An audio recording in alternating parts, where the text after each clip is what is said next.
अकोले तालुक्यातील उंचखडक बुद्रुक येथील 5 वर्षीय वेदांत देशमुख खून प्रकरणाला आज 1 वर्ष पूर्ण झालंय। वेदांतचा तपास लागत नसेल तर वर्दी खाली करा असा इशारा ग्रामस्थांनी दिलाय। तर वेदांतच्या लहान बहिणीनं डीवायएसपी अजय देवरे यांना प्रश्न विचारले आहेत।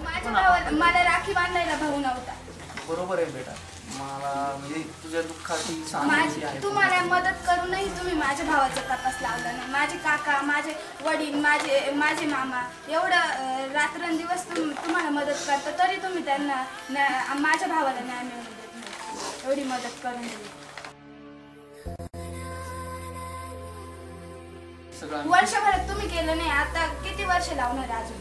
आता हे बघा, आता कसं आहे, दुसऱ्या तपासाची एजन्सीकडे मागणी केली, पण आमचं एवढं छोटंसं गाव असून तरी तुम्ही तपास लावू शकत नाही।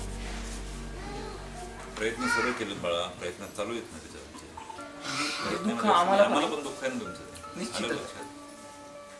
माझ्या पप्पांची परिस्थिती गरीब आहे म्हणून तुम्ही असं करताय। तसं काही नाही ना, तो विषयच नाही, तो विषयच नाही।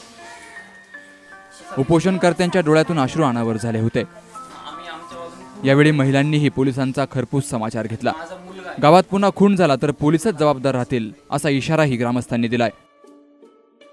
अकोले तालुक्यातील उंचखडक बुद्रुक येथे वर्षभरापूर्वी घटस्थापनेच्या दिवशी वेदांत देशमुख या चिमुरड्याची हत्या झाली होती। या प्रकरणी पोलिसांची तपासामध्ये निष्क्रियता असल्यानं ग्रामस्थांनी उपोषणाला सुरुवात केली आहे। गावातील हनुमान मंदिरामध्ये ग्रामस्थांनी उपोषण सुरू केलंय।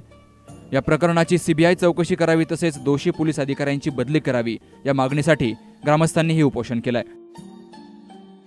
दरम्यान गावातून ग्रामस्थांनी निषेध फेरी काढून पोलिसांचा निषेध केलाय।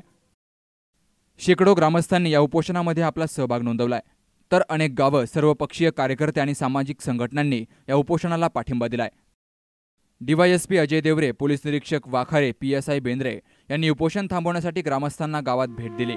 मात्र ग्रामस्थांनी आणि महिलांनी पोलिसांचा चांगलाच खरपूस समाचार घेतला। एकतर तपास पूर्ण करा, नाहीतर वर्दी खाली करा असे अनेक प्रश्न ग्रामस्थांनी उपस्थित केले। पोलीस मात्र यावर चिडीचूप बसले होते। आता या घटनेचं पुढे काय होणार याकडे पूर्ण नगर जिल्ह्याचं लक्ष लागलंय।